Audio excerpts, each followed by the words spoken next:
Les indépendances en Asie et en Afrique font naître un troisième monde dont l'émergence transforme les relations internationales, chapitre que nous allons voir après. La conférence de Bandung qui se tient en avril 1955 et à laquelle ne participent ni les États-Unis, ni l'URSS, ni aucune des puissances européennes, a justement pour objet d'affirmer la position de ce nouveau monde, le tiers-monde. Le Premier ministre chinois, Zhou Enlai, invité à la conférence, va en être l'un des protagonistes majeurs puisqu'il va énoncer 10 propositions qui condamnent le colonialisme.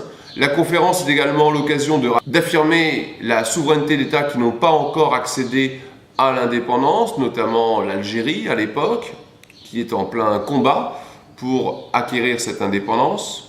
Enfin, cette conférence constitue une profession de foi du non-alignement. Ces pays n'ont pas le poids économique ou politique, mais un poids démographique. C'est là qu'apparaît donc la notion de tiers-monde, en référence aux tiers-États.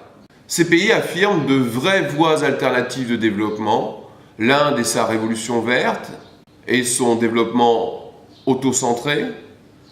La Chine qui se détache de l'influence soviétique et affirme les voies du maoïsme, ce sera l'un de vos chapitres de l'an prochain. Le monde arabe est traversé d'aspirations unitaires dont Nasser est le meilleur représentant. Effectivement, Nasser, raïs de l'Égypte, prétend unifier tous les Arabes au sein d'un État unique à travers la diffusion du modèle bassiste, c'est-à-dire un modèle laïque, moderniste et autoritaire, dont l'ennemi principal est Israël.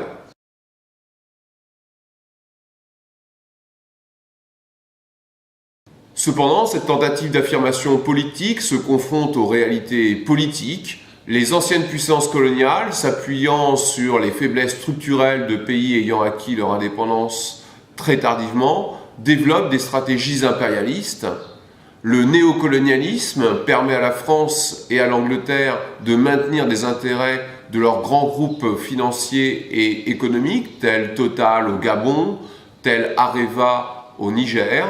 Ces anciens colonisateurs soutiennent généralement des pouvoirs autoritaires qui sont les garants de leur mainmise sur les richesses du pays. Il ne suffit plus alors qu'à corrompre une petite élite dirigeante afin de s'assurer la domination sur ces pays qui vont persister dans des mécanismes de sous-développement